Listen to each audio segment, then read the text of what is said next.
Picture this. 1995. Liverpool. A powerful Colombian cartel trafficker wakes up zip-tied on his own floor, watching a masked man methodically bag up $200,000 of his cash. The trafficker can't call 999. Reporting the robbery means confessing to high-level smuggling. By morning, he's not alone.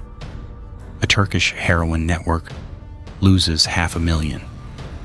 A local crime family's stash house is cleaned out. When the cartels finally realize this ghost is hitting them all, a rare alliance forms, and a massive 100,000-pound contract circulates for his head. Hitmen arrive from Amsterdam. They firebomb his mother's house. So, does he run? No, he does the exact opposite. He walks onto television, becomes a minor celebrity anti-violence crusader, shakes hands with police chiefs, and even advises politicians on how to stop the very gang crime he committed at night. For 20 years, this one man, Stephen French, stole more from drug cartels than any law enforcement operation in British history. And he manipulated the government into protecting him from his own victims. But he never considered that the most dangerous enemy wasn't the cartel, but the one hiding in his own mind. This is how the fighting preacher turned the underworld into his prey, and the paranoia that brought the devil down. To understand how this happened, you have to understand Liverpool in 1992. The city's back alleys ran thick with heroin and dirty cash. Drug lords strutted like royalty, gold chains swinging, protected by heavy bodyguards in leather jackets. Police rarely landed prosecutions. But working the door at a Bold Street nightclub, a 26-year-old bouncer named Stephen French spotted something critical. He was 6 feet 4 inches with world kickboxing titles. He had the physical tools. Now he had the insight. He watched dealers bully addicts, flash wads of cash, and vanish into their Mercedes.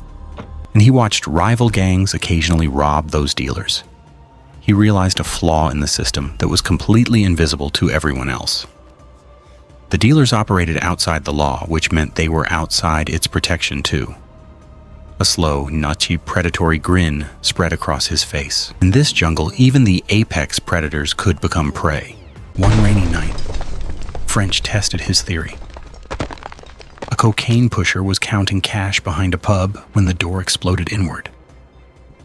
Before the dealer could reach his knife, French was on him, crashing through furniture, his European champion frame absolutely terrifying. The dealer's muscle froze mid-lunge. French didn't shout. His voice dropped to a murderous whisper. "Go on, call the police, I'll wait." The dealer's eyes widened. He knew he couldn't. French walked away with 5,000 pounds and a proof of concept. He had discovered a glitch in the criminal code. He realized that if he was scary enough, gangs would hand over their fortunes rather than risk a war. Reputation was currency, and if he built a big enough legend, he wouldn't even need to throw a punch. But robbing pushers was small time.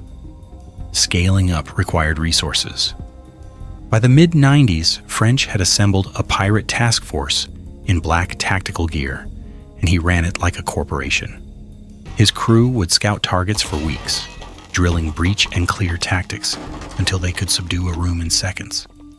They acquired police radios and surplus body armor. They would kick down a door screaming, "Armed police!" And that split second of hesitation from the dealers was all the time the devil's crew needed.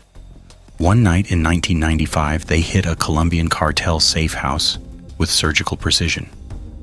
Smoke grenades, laser sights sweeping the fog. 90 seconds later, cartel henchmen were lying zip-tied and whimpering on the floor as French's men bagged bricks of cocaine and bundles of cash.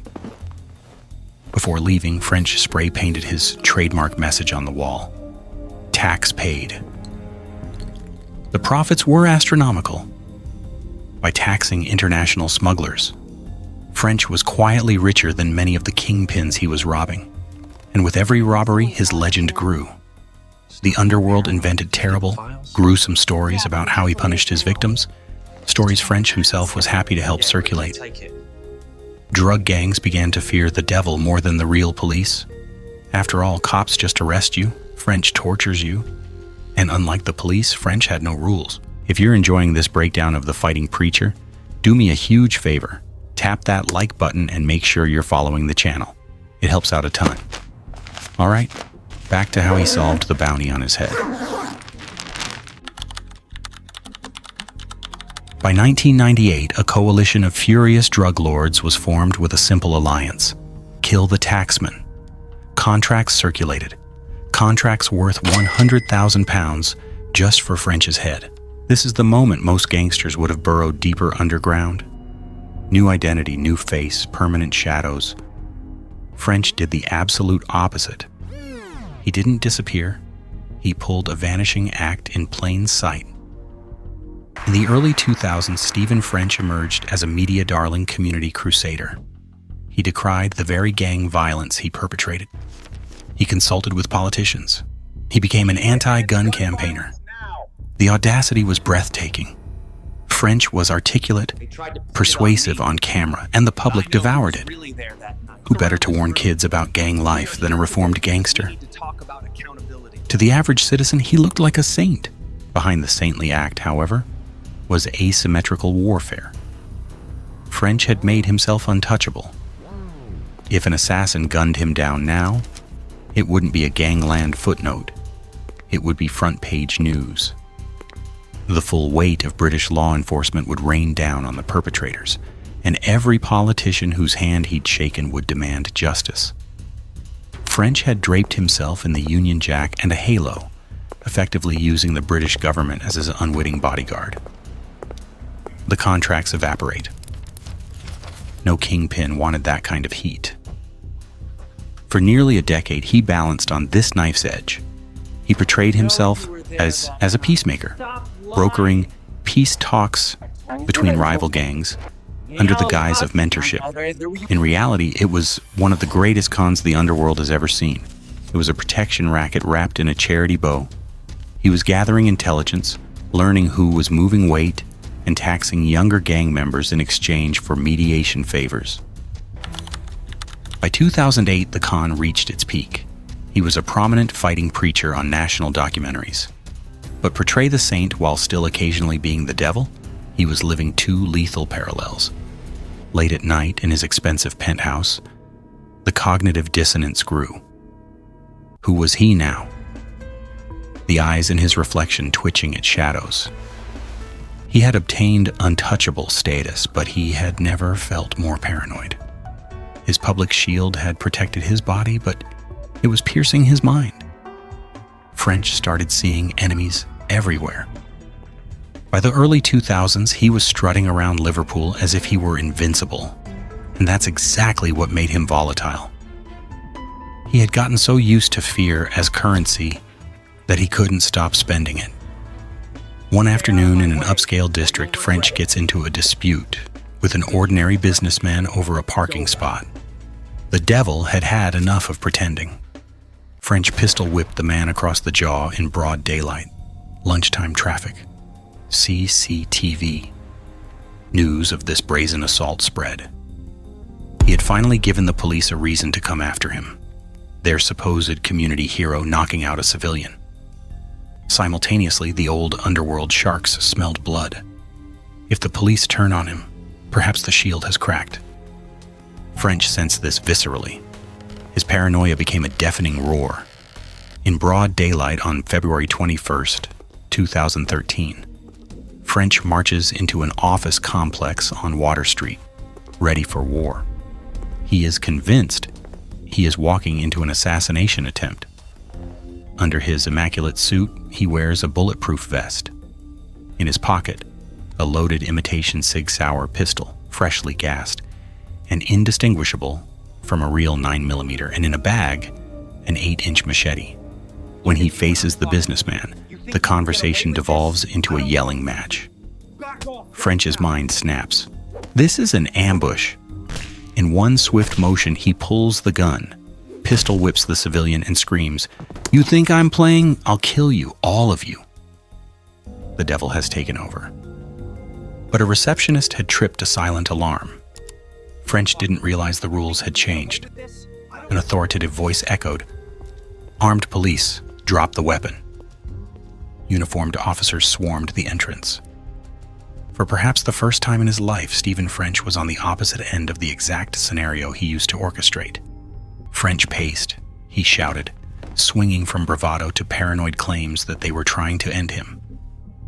For 90 tense minutes, he was trapped in a literal fishbowl, the entire city watching. Adrenaline took over. He bolted from the officers, sprinted through traffic, and frantically tossed his last assets, the gun and machete, into the gray water of the River Mersey. Moments later, at the water's edge, armed police tackle him. The devil is in handcuffs. The final thought. In the courtroom, French's dual identity was stripped bare. He tried to salvage his redeemed persona as Saint French, but the judge scolds him for his two-faced life as a prominent anti-gun campaigner, attacking someone with a gun. As French is let out to serve his 3-year prison sentence, the old kingpins of Liverpool shared a smirk. The devil who robbed them was neutralized, not by their hand, but by his own undoing. Stephen French discovered that you can hack the system and you can outsmart both the underworld and the law, but you cannot outrun your own psychology. In the end, the devil proved that the most dangerous enemy isn't the cartel or the police. It's the monster you become when you stare into the abyss long enough that it starts staring back. If French's story shows you how one man can exploit a loophole in criminal psychology, this next tale reveals what happens when a nurse tries the same trick